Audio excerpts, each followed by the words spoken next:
Hello and welcome to this week's episode of the Duskmourn Chronicles. You are going to have to forgive me as I'm suffering from some kind of dreaded lurgy, a plague for which I have failed my constitution saving throw. So I will not be talking very much. You'll be pleased to hear, but my wonderful players will be. And so that means I'm excused from doing the recap of what happened last week. I have a doctor's letter, which I'll happily, fabricate. So, sorry, giving us a recap from yesterday, from last week, is an 18, and an 18 means that it is 17 to 20. Grace? So last time we got answers. We got a question, and we got to ask, who is the god we need to speak to get the third volume of the Plastricalarium? I can't say it. And the answer is Rept, the goddess of passion and indulgence. So that's really exciting. We just casually fought some sandworms, and we hung out in a tiny hut, which belongs to Doran's tiny hut, as called. And then they had a little chat about getting rid of the Damnifer influence. So that's a little thought that the boys have got in mind. Gemini tried to get some petty revenge on Avaradus for generally being quite annoying, but mostly for offering up her child to a baby eater. So she's not happy with him, but they've been working their way through this tunnels of what were previously roads but have been built up under the sand, and they're making their way deeper and deeper under the sea, the desert sea at any rate, not the watery sea.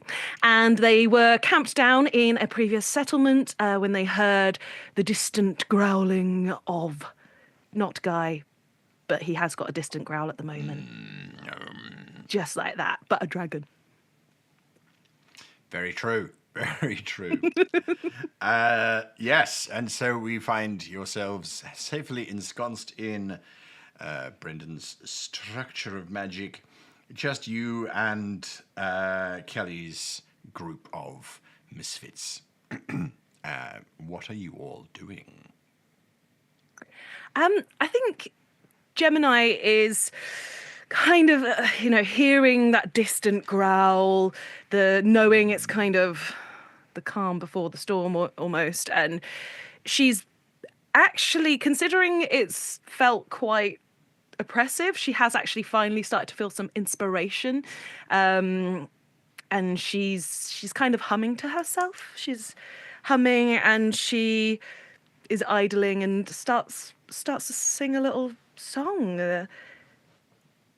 Each grain of sand slips through my hands, so light, but it can still drown me. No sight of what is yet to be, only visions of the past. Can we turn the hourglass? Grain by grain by grain by grain, they fall and so may we. Grain by grain by grain by grain, far beneath the desert sea. And she's just kind of lost in the music and playing with grains of sand before she kind of realizes that what was in her head, she's been singing out loud. Very nice. Inspiration for everyone. That was beautiful, Grace. That was It came to me in the shower. I don't seem to get the same register in the shower as you do. I mean, maybe we've got different showers. Anyway, so yes, you are singing idly. What is Avaradus doing? Question. Avaradus is trying not to shit himself. All right. I didn't realize it was a challenge. But the song actually brings a measure of calm to the troubling situation. And he steels himself and looks across at his comrades and thinks to himself that despite our differences and our clashing perhaps we can all pull through if we actually manage to get along. I look to Kelly and his heroes. Oh, I wouldn't go that That's it. far. And I go, Kelly, have you any knowledge of the creatures in these depths beyond those we fought already? Sadly, no. We have not been this deep before. And I don't suppose the learned Gottfried is familiar with... you have your compendium, your bestiary to hand? I'm afraid I am still up to my neck in the Crepuscularian Volume 1. I cannot help you. One of the Sagetti crack team steps forward. His name is Koltzer.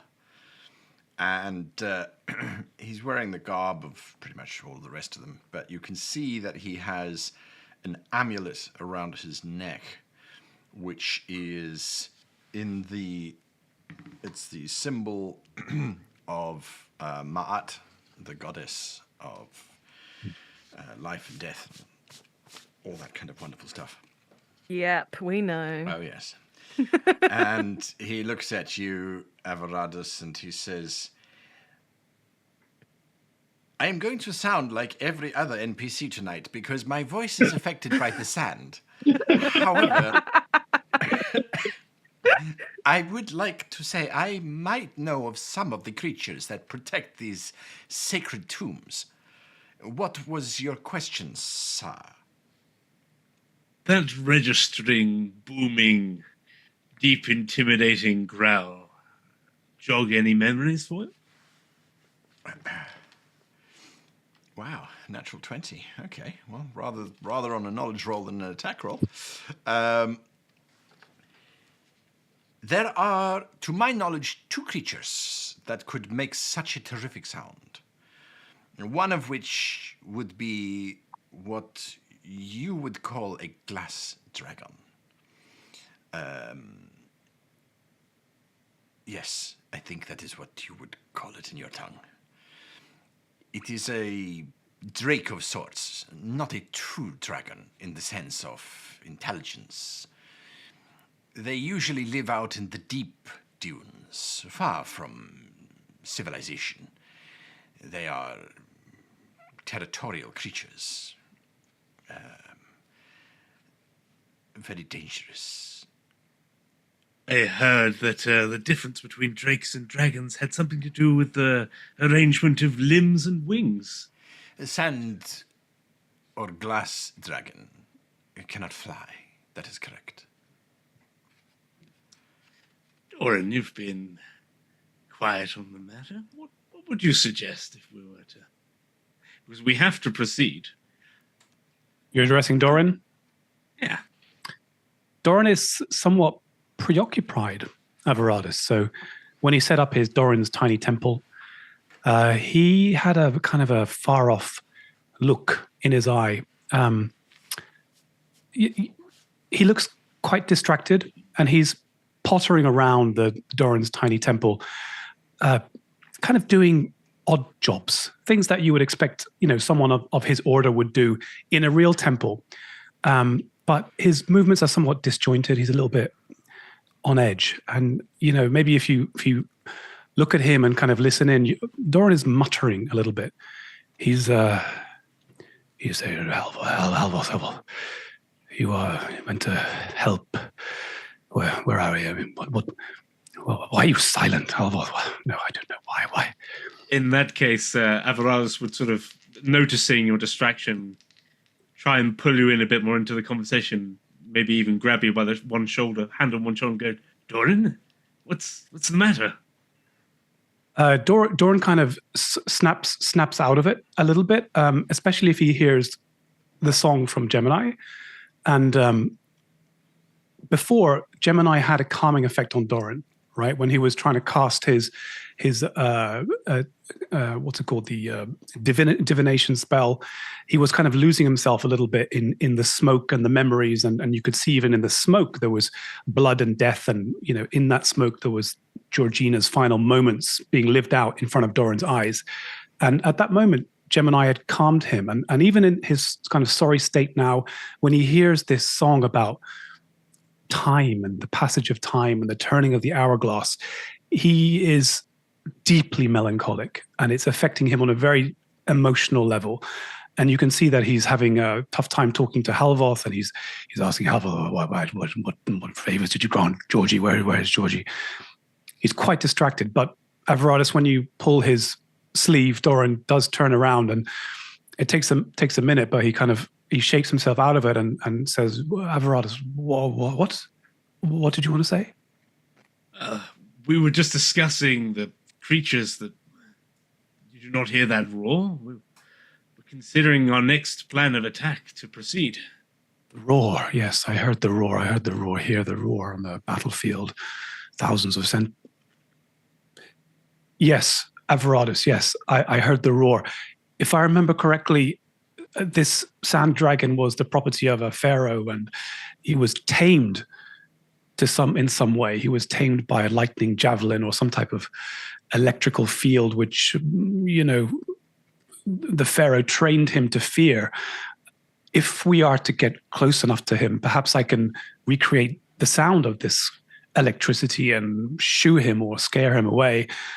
I'm afraid my big potion, which I had saved for the sand dragon, I lost when I saw that the Sphinx from our last fight was battling against us, and some of you were down.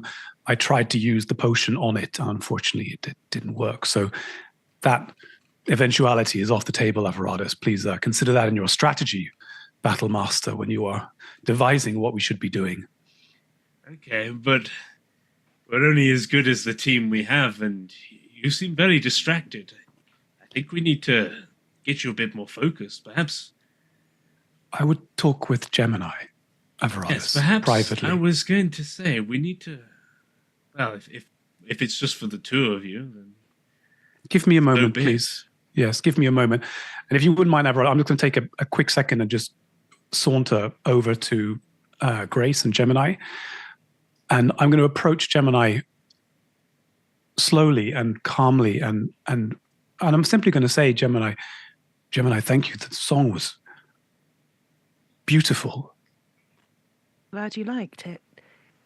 You seem quite troubled, Doran. Would you like someone to talk to? I'm happy to listen. I would, if you wouldn't mind listening to the ravings of a broken fool who has done more harm than good in this world. I think you're in good company for that. He looks Myself included, not just Averatus. Well, he looks firstly at Averatus and Gottfried and says, I can agree with that to some extent. So he laughs a little bit, and I take a few minutes, Gemini, to explain to you the depth of my feelings and loss around Georgina Flock. And rather than role play out the whole story, I take you through the main thrusts of it. I tell you about my big mistake back in the town of Stonehurst, releasing this demonic creature from this book which killed Georgina's father, and my guilt that kept me and pushed me away from her at that moment and forced me into the Twilight Order, where I rose up through the ranks, but I kept this pain very hidden. And I talk about my reconnection and rekindling of a lost friendship with Georgina, and then a horrible revelation about what I'd really done. And I talk about her moment of death, when staring into this horrible visage, this black lieutenant of Shidoth, who was inches away from ravaging our world, and Georgina standing proudly against him. And right until the bitter end, one more hit. And that's what Doran is really frustrated about. If he had managed to do something just a little bit quicker, or she had managed to hold on a little bit more, perhaps the outcome would have been different. But on top of that, Gemini, I'm going to explain to you how I asked my god Halvoth to save her. And I asked him if he could take me in her place, because I deserve to die, not her. She was the best of us and the brightest of us. And Halvoth didn't answer. And Gemini, when you sang your song just now, it reminded me that there is still beauty in this world.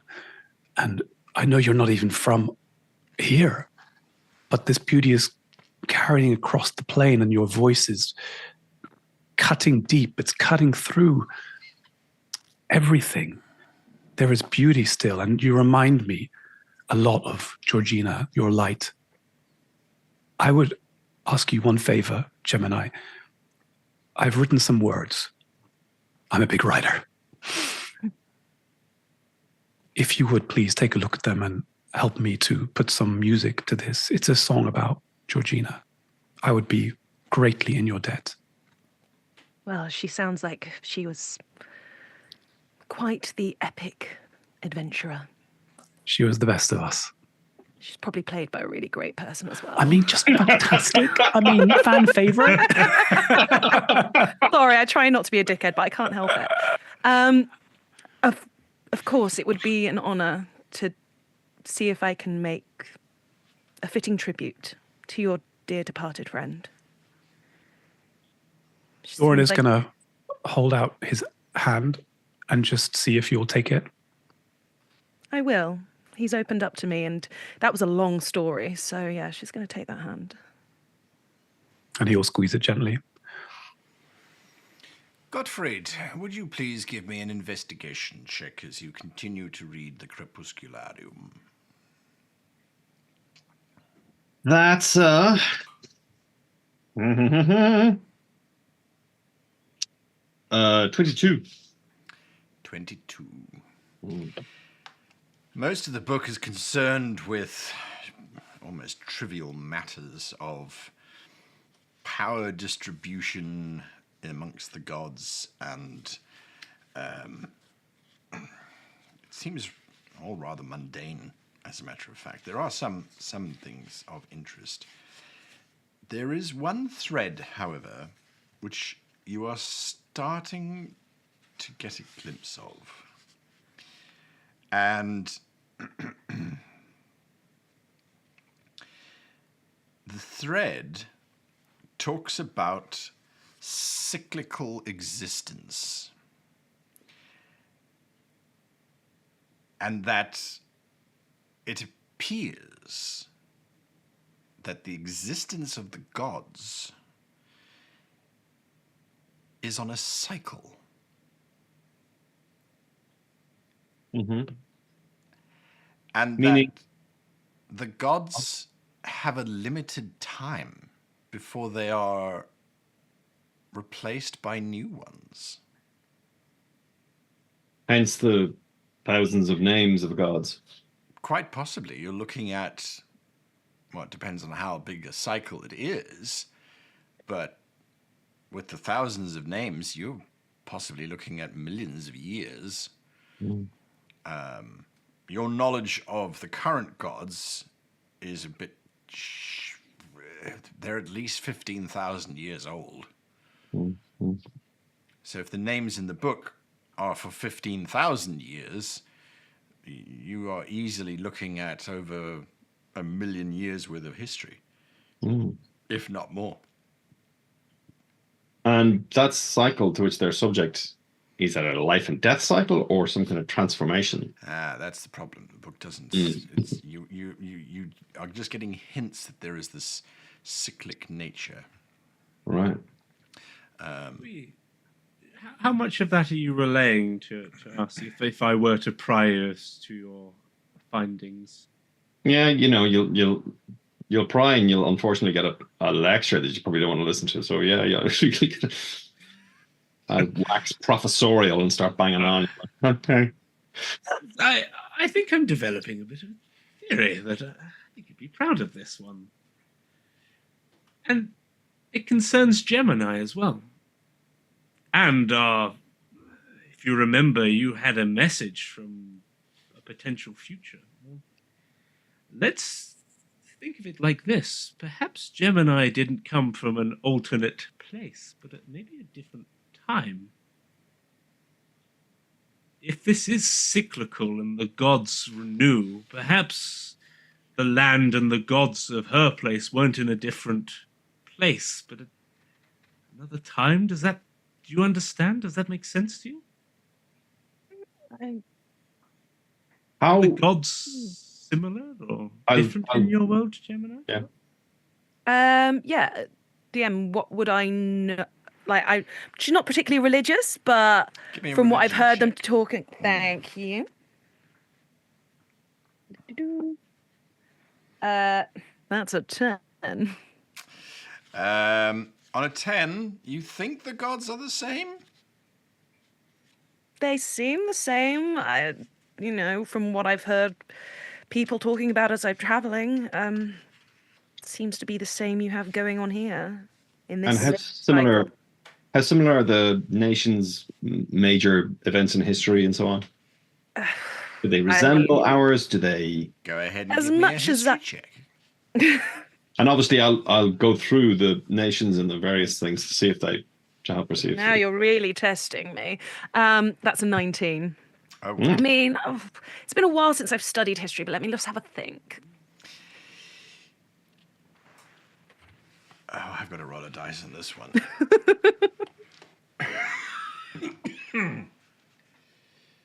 Roll for plague.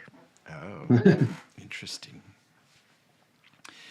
The events that you are describing, any one of you who are listening, so except obviously for you, Gemini, can also give me a history check. History 13 plus 8 is 21. 21. Any advances? Also rolled 13, but minus 1 is it 12? Godfrey, the events that Gemini are describing are probably from about 25 to 30,000 years ago. Okay. You might be onto something, Everardus. So a colleague of mine, another Friedrich, talked about the eternal return of the same, the ewige Wiederkunft. Perhaps the cycle pertains to our history and to the gods. We are perhaps trapped in a loop where we are experimenting with different outcomes unknowingly to ourselves over and over again. And what has happened in your world is one possible future, Gemini, of ours. This destruction by the shadow is most interesting. Wonder if by studying the relative differences and comparisons, we can better identify how this comes to be. Perhaps the gods in their iterations are slightly different in their way the divine nature that they represent, Halvoth being, what is it, Doran? Halvoth is the god of life and death and the one who manages the cycle, Averadus. And Doran asks Averadus to speak closer to the microphone. Sorry. Thank you. A little too close. But if you're Gottfried, what are you saying? That the gods are temporary? They are replaced? No, I think perhaps in each instance they are slightly altered. Perhaps there is a goal in mind that they are altering themselves from one cycle to the next in order to improve their lot, their destiny. Perhaps it is an experiment. There is one timeline represents an experiment in where that timeline will end, and then in the next one, perhaps they learn from the previous one. At this stage, I cannot say for certain, but the idea that we are recapitulating history in slightly different ways is most interesting, and of course, rather disturbing. Doran, this would fly in the face of all your religious teachings. Yes, I know. The gods are perfect. They're all powerful. Why on earth would they possibly recreate or do whatever it is that Godfrey is talking about? I mean, says that in a perfect world, when Doran is in a perfect mental state. Yeah. But right now, Doran is suffering mentally from what's been happening to him, and his faith is rocked by the fact that he's unable to, Halvoth is not doing what he wants him to do, despite the fact that Halvoth came to him and told him to do this and do that. Nevertheless, he's still, as a good kind of a religious person, you need to question, and Doran is not afraid to question. So he doesn't like what he's hearing from Gottfried. It sounds heretical, and it sounds to fly in the face of everything that Doran has been taught and indoctrinated with. So he is very much kind of uneasy about this conversation. But the thing is, what he's thinking now is that there is a darkness which is trying to subsume and overtake this cycle. That's what he's feeling, that Doran sees. I see the shadow, Gottfried. So what role does the shadow play in this? I mean, gods are eternal and gods are here for a reason, and they are a symbol and signal for hope. And that's what I believe. I mean, it has to be what I believe. But what is the role of the shadow? Are they here to break the cycle, to overtake it, to assume the power of many into one? I cannot say. So Gottfried will kind of consider Doran for a second, and he'll say, and he'll kind of take a little, not physical step back, but a little mental step back, mental psychological step back. This is Doran. As you know, I have a rather pessimistic view of the gods, and my inclination is to think that there is something manipulative or sinister in this business of a cycle and the possibility of one experiment after another.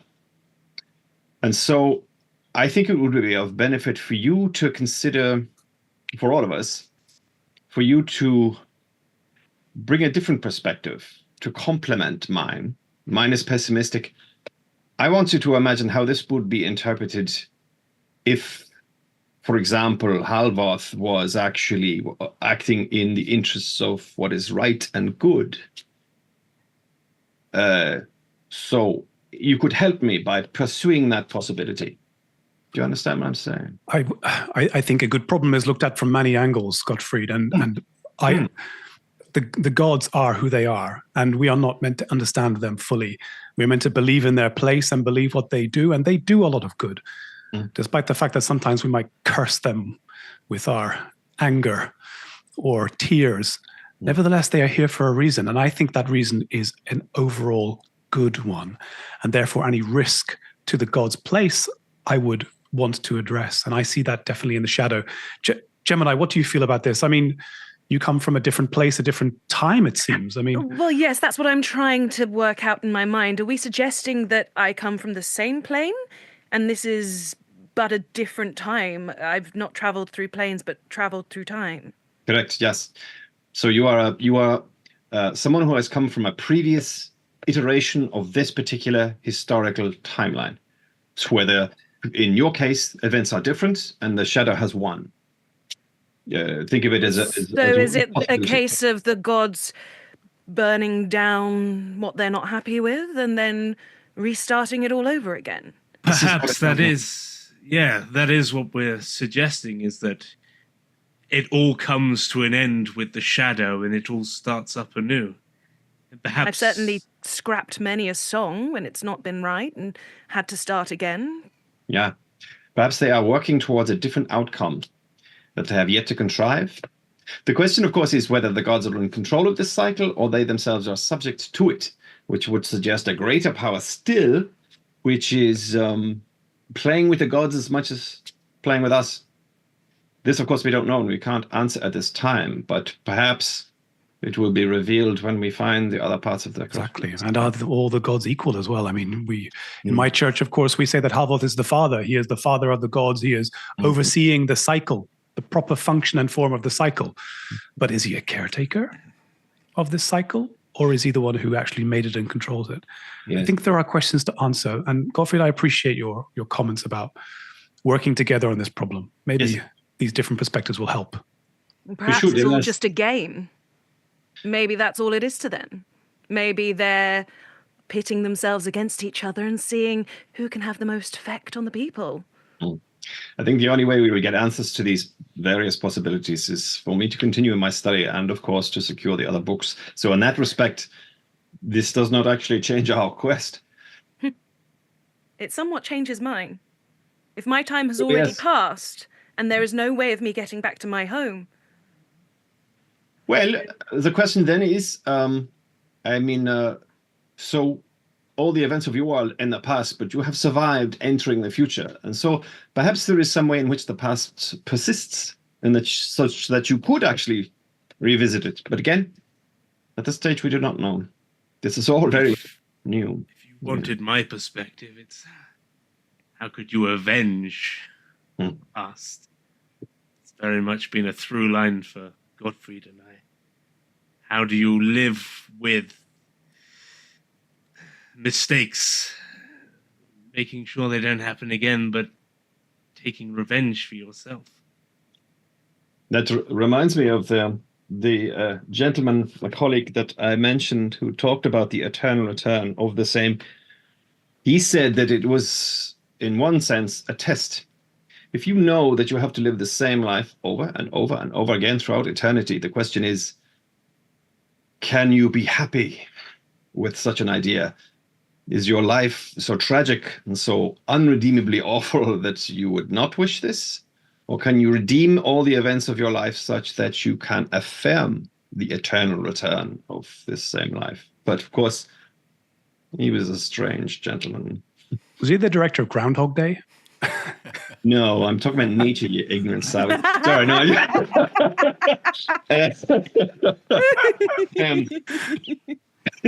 Lower the tone, Brendan. Good man. All right.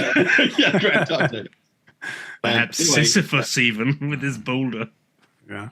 So, yes, Camus was, of course, a student of nature. Anyway, what I would say is that we each pursue our different interpretations of this to see where it leads us, and perhaps we can put it all together. But it remains the fact that I need more time to read this and see if there are further clues in the crepuscular of itself to resolve these questions. And if I would add one more thing, I mean, if we know that Gemini has come from a period of our past and that at that time her world was racked with shadow and destruction, I mean, there's nothing to say that the shadow was not thrown back. And that is what actually the cycle continued to where we are today. There may be value in also looking into historical novels or history from 35,000 or so years ago to see if there's something in the text there which might say what happened exactly. I mean, Gottfried, you plundered a lot of scrolls recently. I was about to say, yeah, 600 scrolls from the Library of Jinn.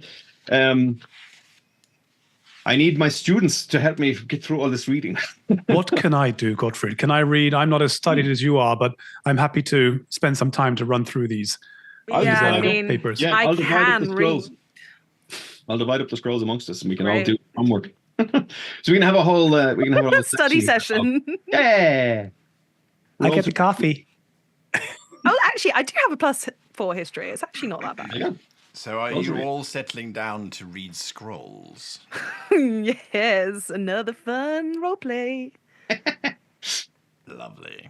Can I crypt my library use? Well, I mean, if that's what we're going to do, just to try and get ahead of some kind of lore dump maybe, or figure out a little bit more. At the same time, we know this kind of sand dragon or glass dragon is nearby. Can we ask Kelly's heroes to scout out the terrain, figure out what's up ahead of us carefully, just so we have a kind of picture of what we might be heading into? And at the same time, maybe Everardus and Doran, if we get bored during the scrolling, we can talk strategy, try and figure out how we might attempt to get past this glass dragon. You and I could go with the scouting party. And leave. Okay. I was going to suggest that Bookworms. I send Saul to help them. Yeah. You know. We won't have the tiny temple if Doran goes. Yeah. That's true. I have to stay inside it, I think. Is this after our long rest or during? Haven't had one yet. We haven't had one. So this is before. Okay. Kelly and his troops will happily go and reconnoiter the area. And if they hear you suggesting that the two of you go along, whilst they don't have an issue, Kelly will call you aside, Doran. With the greatest of respect, sir, the last time that your colleague went on a scouting mission, we almost all died because he ended up working for the enemy. You see, but that's just a Tuesday for us, man. You know. And if I might be so bold, your line of vision is not exactly useful. My line of vision? It's only 4 foot, sir. Doran, in the darkness, floats up to meet Kelly and looks him in the eye and says, "There's more to me than meets the eye, small job." And he's finally settling into the dwarf accent that he should have been having for the whole campaign. And then I float down again and I look around at Averatus and say, "You know, you might be right, Kelly. Be careful." And I reach out and I cast Bless on him at 2nd level, so 4 of his party members can have this plus D4 when they're doing their scouting. Thank you. All right, and so the rest of you will do your deep dive into reading scrolls. This has become a skill challenge, of course. Just before that, guys, sorry to interrupt. If we are at the beginning of a long rest, Yes. I would like to cast Locate Creature just before we take the rest. One of the things I can do with that is look for a creature of a particular type. So I'll just look for a dragon within, and it's only within 1,000 feet, so it's not terribly, but you never know. That's 330 yards, give or take. Yes. Okay. It gives you general direction, doesn't it? Let's see.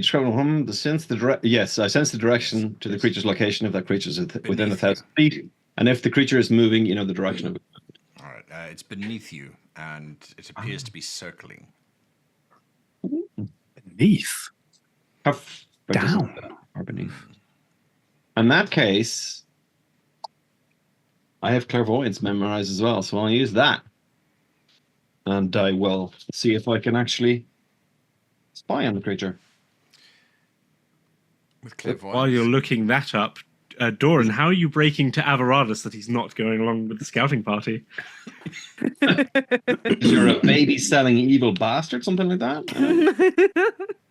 Averatus, I think it's best if we stay and protect the scholars. They might be lonely without us. Kelly has this covered. Yeah.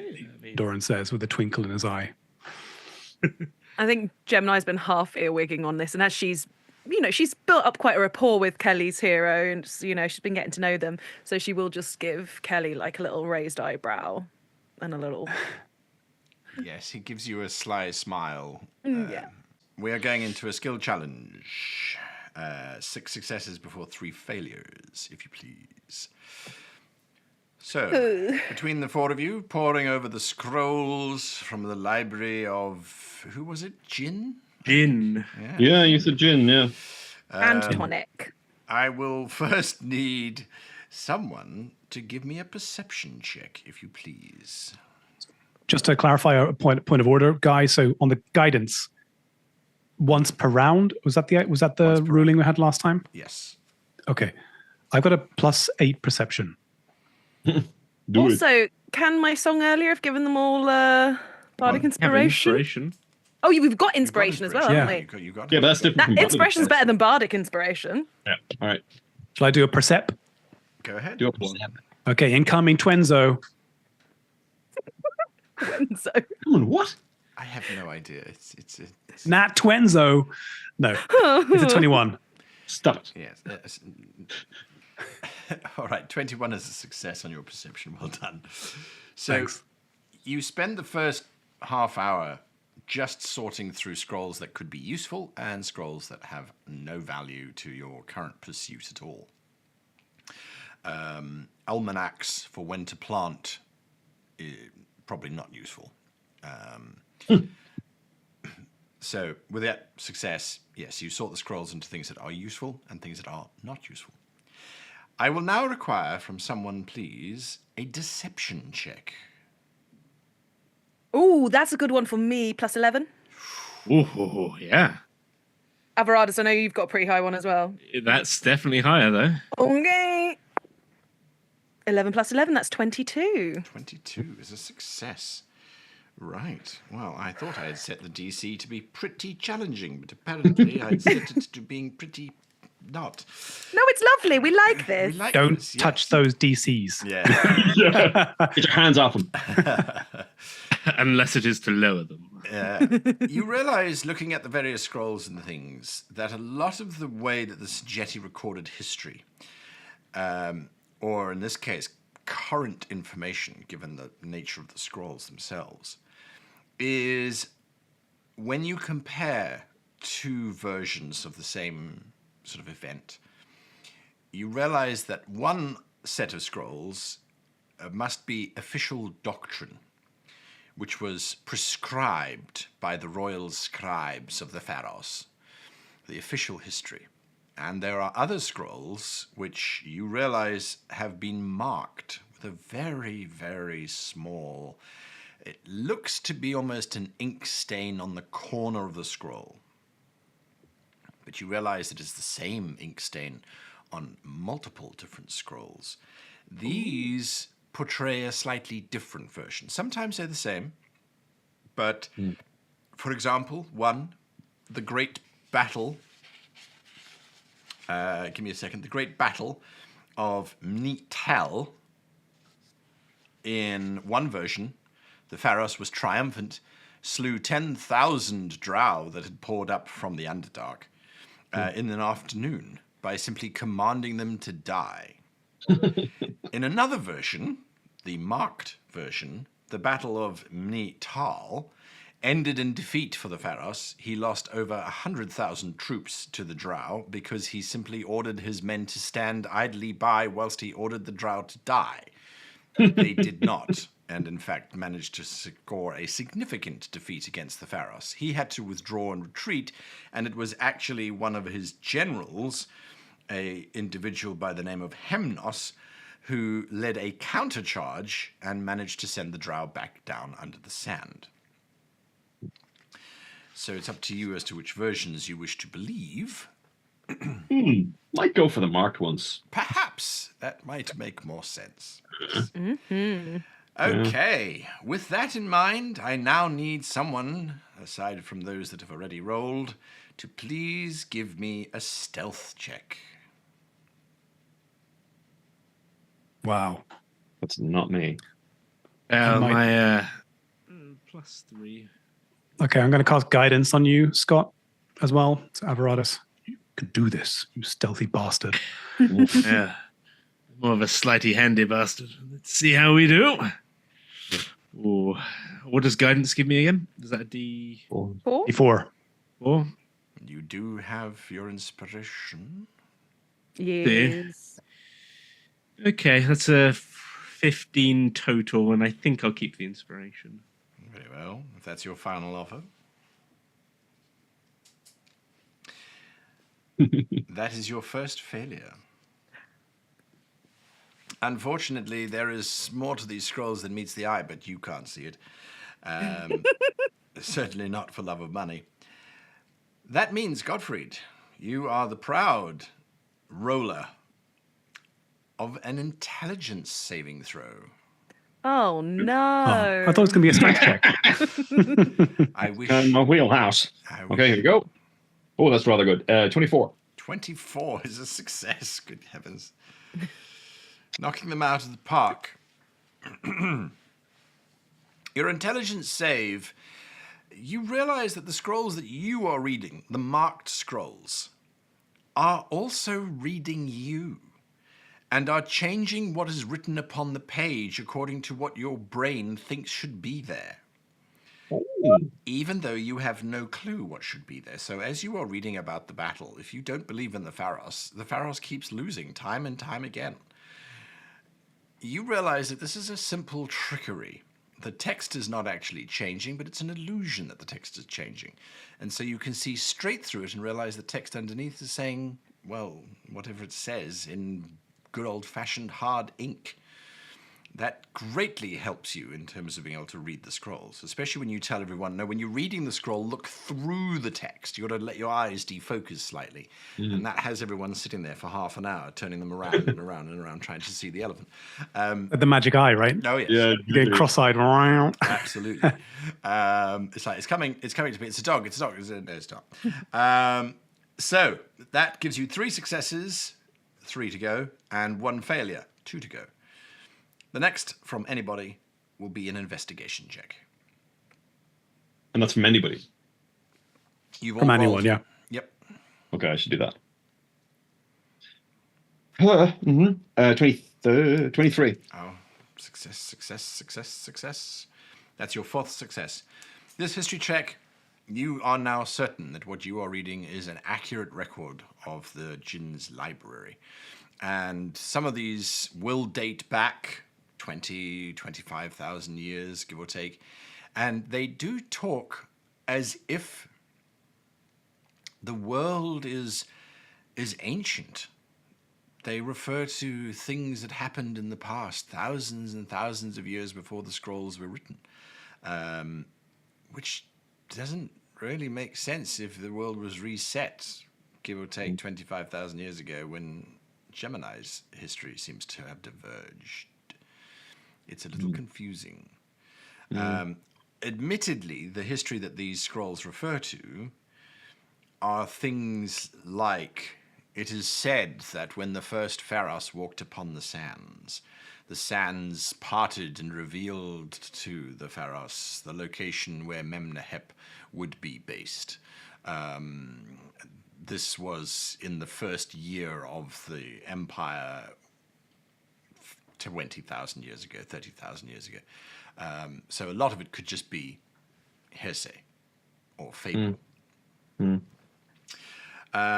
Next up, investigation from anybody else. We've got +0 on investigation. Do. A -1. It's mine. So guidance on you, Gemini. Thank you. 15 plus 2 and plus 2. So that's a 19. I should take inspiration and roll again. It's entirely up to you. Yes, I'm going to. But I have to take whatever roll I do roll, don't I?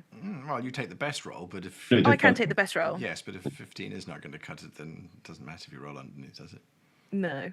Have we passed with a 19 yet?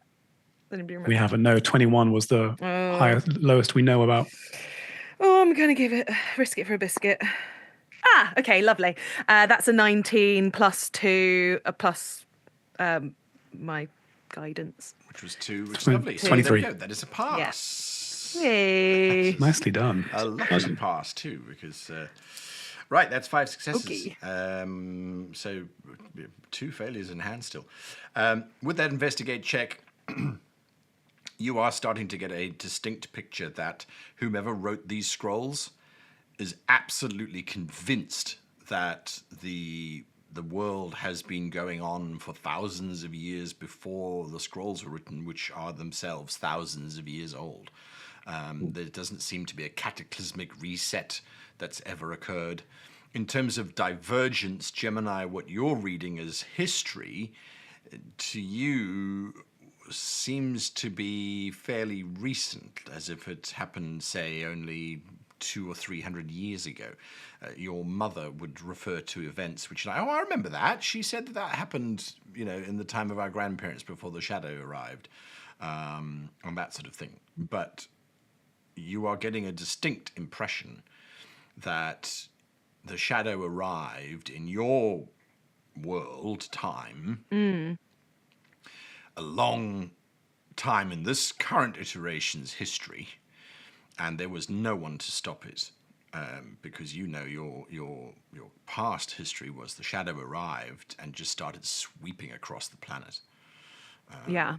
Yeah. So in this plane, I'm getting the idea that they've been able to keep the shadow at bay for longer. Something must have happened to delay the shadow from coming through. But what that is or was, you're not sure just yet. I So- share those thoughts with the group. Right. The last skill, potentially, is...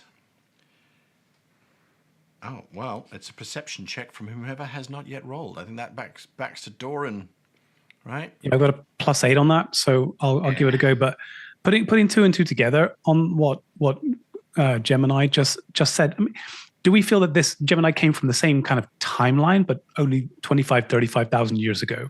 No, Is that what we're definitely getting? not. Definitely not. No.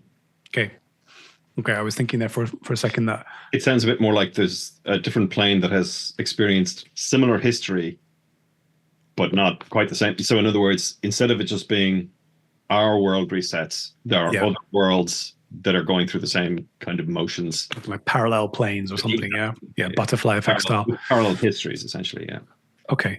Like that. All right. So I'm going to do a perception. What am I perceiving specifically, guys? Is it kind of the final, trying to pull the pieces together? Is that This the is idea? putting it all together, basically. Okay. So in which case, as I'm looking down, I'm going to cast light in the shape of a little light bulb over my head and cast perceive. Oh, 27. Ooh, you dancer. There we go. Lovely. All right. So that is your successes there. Fantastic. So, having read through all of these histories, listened to Gemini's foretelling,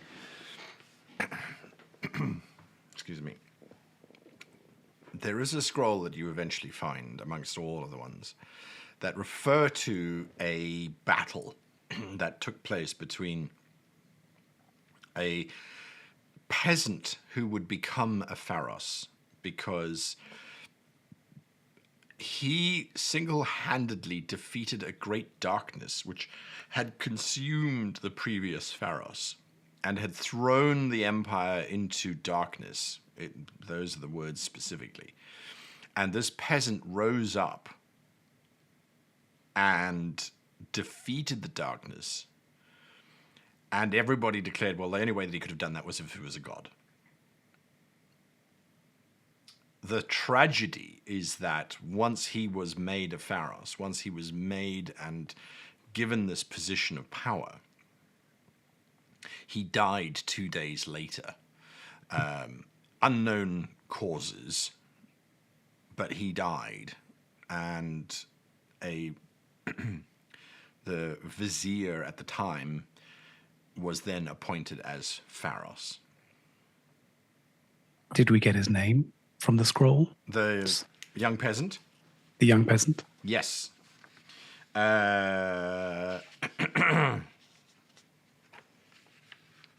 Okay, sorry. So the young peasant, his name was Tepi, and his lineage can be traced later on all the way through to Castepi III, who's one of these tombs that you know of. But if was it the vizier who took over the Yes. Pharos, how did that lineage feed its way back into? Oh, it's very simple. When the vizier took over as Pharos, the Pharos, anything he says is true. And all that the vizier did was declare himself the son of Tepi, therefore the vizier was the rightful heir to the throne. No one could argue with the logic, and so he took over. I mean, it makes perfect sense. If you're a member of the Stasi, this is like, yeah. So the peasant who became a conqueror of the darkness, who became a god, is what we're piecing together. Well, he died. Who knows what happened? Right. Exactly. But he could have, that was his destiny, let's say. And Doran is trying to put two and two together. He's not thinking so much about the gods now. He's thinking more about the people that this party have traveled with and got to know. And I'm thinking of this, the prince is. I was thinking that too. We know from the message Gottfried sent that Life and Song was a sword wielded by a prince that cast back the darkness and was instrumental in that original fight all the way back in episode 1-2. So Doran's mind is thinking like, what is Prince Alexander's role in this? Does he have a greater destiny? Or maybe Gemini's baby? I don't know. There's a few kind of innocent characters here which could be fitting this mold that we see in front of us. Do we have any idea as to when this Tepi person was around? Many thousands of years ago? It was at least 20,000 years ago, possibly 25,000 years ago. And that's... None of you speak Sajeti, right? No, but I can comprehend languages if that helps. It's up to you. Yeah. Tepi Yeah. means living song in Sajeti. Does it now? You lot are too What about Castepi? Castepi simply means the son of Tepi, sadly. I mean, if we go even deeper here, let's. What is Tepi's name as an anagram? It's Pete. It's Pete. We gotta find Pete. Right, Pete. Technically, Pite. Let's stop wandering around the place going, Pete! Pete. Living song, life and song, right. 25. So,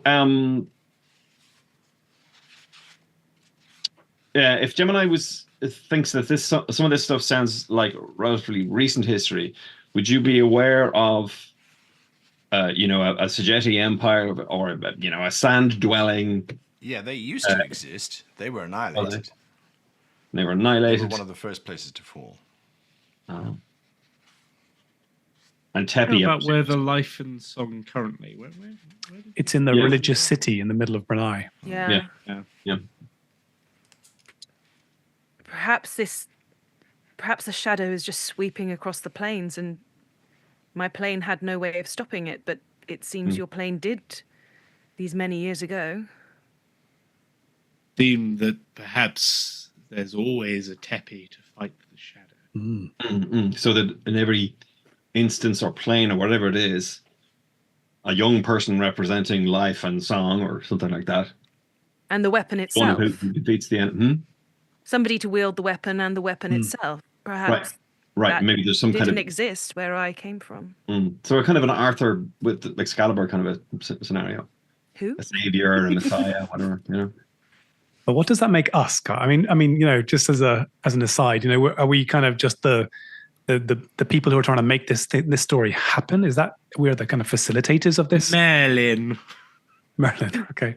I'm Merlin from Excalibur. Yeah, definitely. Guy, loving the lore drop, buddy. This is great. Yeah. My noodle is already baked. Yeah. It's you guys. It's all you. The dragon is everywhere. It is everything. Yeah. Okay. Interesting. So I suppose what we want to do is I want to stick with the crepuscularium to see if I can pull in this thread a bit more. But if in the rest of the scrolls, if there's any other mention of gods being subject to a cycle or the repeating of a cycle, I suppose that's what we want to try and put together. That next volume, and we should see how Kepi's getting. Kelly's getting along, rather. Yep. Yes, I'm just. Are we in need of a rest? Or Yes, have you are. You haven't had a long rest yet. we should do that. Let's do that. Yeah. Oh, sorry. I was going to do that thing. So I cast Locate Creature. I was going to cast Clairvoyance then to actually look at this creature. Yeah. The Clairvoyance actually exceeds the range of the Locate Creature, so it should be good. Yeah. And does it get a saving throw? Oh, you were just seeing the location, aren't you? Yeah. So no saving throw, and you get to see and hear, I believe. I can alternate between the two, so I'll start with seeing. All right. So you see this very large. Oh, hang on a moment. Do you have dark vision? I still have the 8-hour thingy, right? I certainly had last session. The Eyes of the Night. I can give it to him again. I have plenty of uses. Good. You are seeing a fairly large chamber, and you are watching Kelly and his mates. They appear to be running Oh, shit. through what looks to be it looks like a fractured world. As they're running, you can see hundreds of others of them running, some forwards, some back, some up, some down. And they run past your point of interest. Except that Gatkassi, the very bald one, is at the end. And Gatkassi misty steps into view. And the next minute just gets coated in this. It looks like reality is just melting. And as his features are sort of warping, they're also turning deep scarlet red, bubbling, and then turning black. That's what you're seeing. Cool. Right. I'll Change the switch. channel, Gottfried. I'll switch to hearing just to see if there's any cries that might tell me what the hell is going on. There is lots of screaming of men in Sagetti shouting, run, scatter, don't clump together, just get, it's chaos and confusion. And you then hear, once again, that rumbling roar. Do I get the impression that the reason the whole thing is fractured is because there's a lot of glass flying around the place? Yes. Right. Okay, I will inform everyone else that we have just lost our commandos, I think, to the Sand Dragon or Glass Dragon, whatever the F it is. Yeah, great, cool. Well, they're not dead yet, are they, Gottfried? Did you see them all die? No, but they. It is not looking good. But how far away are they? Yeah, so this was within the 1,000 feet of the locate creature, so and straight down. Mm-hmm. So they are beneath us. Shit. So either we go and we'll be back next week Ooh. to see what happens. Yes, I indeed. mean, I don't want to say it, but they didn't want me with them, so. poor old, all I can say is poor old Donald Sutherland. Yeah. Right. Yeah. He's one of Kelly's heroes. He's one of dead. them. Actually, is he still alive? No, he's still. I forget his name. He wasn't Kelly. Yeah, he was. Clint Eastwood was Kelly. Yeah. Anyway, right. So, favorite moment. That would be a 17. That's Grace again. Yeah. Me again? Yes. Well, gosh. The great law drop, obviously. Just that we had really nice rolls, learning all that information. That was really nice, because we don't always have really nice rolls. And yeah, that's a really juicy bit of lore, and I'm really interested. And I also just loved all like the theorizing as well. That was great.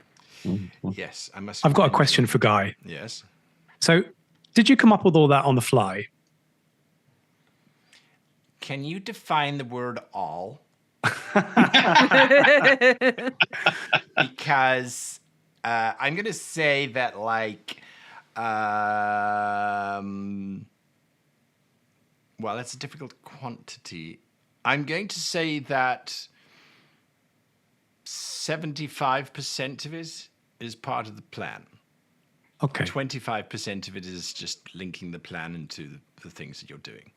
Well, the budding DM and me would just love to know the structure of how to land something like that. When, the PCs say, let's go through, 30,000 scrolls worth that we found in the library last week. And you're like, I okay. could point you to some excellent books on the topic. Yeah, there are. Yeah. Yeah. I think there's somewhere in YouTube you'll find a channel about it. Yeah. They're mostly rubbish. Nicely done. It was great. Yes. The trick, if you will, is there is a big plan. I know what the big plan is. The minutia is stuff that you are discovering, and that's just linking stuff back to the big plan. You don't know the big plan yet. You're getting close to it. Much closer than I thought you would. So that's always exciting. Anyway, we will be back next week. Before we go, though, Grace, you've got some cool stuff that people should go and check out. Yeah. So we've got obviously not no small roles, but I've also recently been cast in Jack Valentine, a vampire detective. So do make sure you're following them on social media, and that will be a lovely series of mystery and crime and vampires, obs. What system are you using? Oh, it's written. It's it's an actual drama. So how do you then... Scripted. Have you been practicing going, oh, I rolled a 17 because it was written... Oh, no, it's not a game. It's just a story. It's not a game. It's not a game. Get out. It sounds It great, is fantasy. It's just a script. I'm just doing the acting. Oh, brilliant. All right. Well, hopefully links will be shared down below. And then there's an author running around as well.